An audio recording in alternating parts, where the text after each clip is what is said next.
Hugas ako ng pinggan. David! Try natin tawagan din. Tinatawag niya. David! David! Sumasagot. What? What are you doing? What are you doing?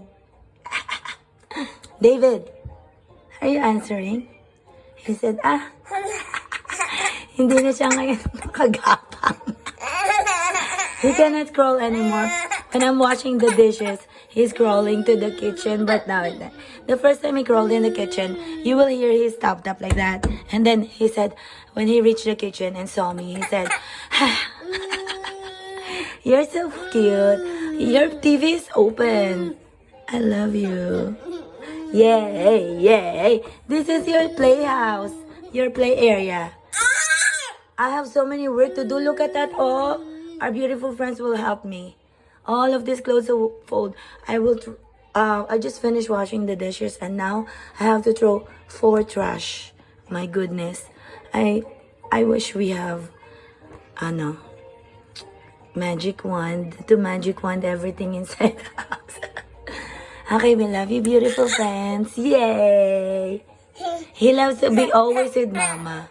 Wait lang, David, I'll show you, beautiful friends. David, you're fine. I'll hold him. Look, ito para siyang sari-sari store. Diba? Island. I changed it. Diba? Nakaka-nostalgic.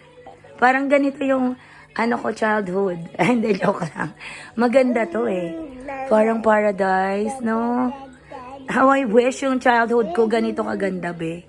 Ang ganda ng nung island. Moana pwede, hindi, joke lang.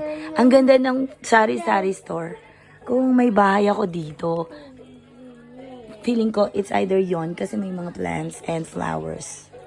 Or itong may tindahan. Gusto ko kasi magnegosyo sa baba, di ba? Wow, di ba? Ay, ang sarap. Nakakamiss. Nostalgic, we love you, beautiful friends. I have so many tasks to do. Hindi ako makakasali sa choir kasi magpa-practice lang ako pero hindi ako makakakanta kasi At kung hindi mawala tong sore throat ko this year, or I mean, March, April, May, or March, next year na lang ako sasali. Kasi meron na akong outfits, be. Ang ganda pa naman. Bahala na. Sabi sa akin, huwag daw ako kasi magsasalita. Daldal ko kasi, be, no? Ibig ko sabihin, sa isang buong araw, pwede naman yung konting salita, pero wag yung marami. Ang daldal ko kasi. Ayan, take care everyone. We love you.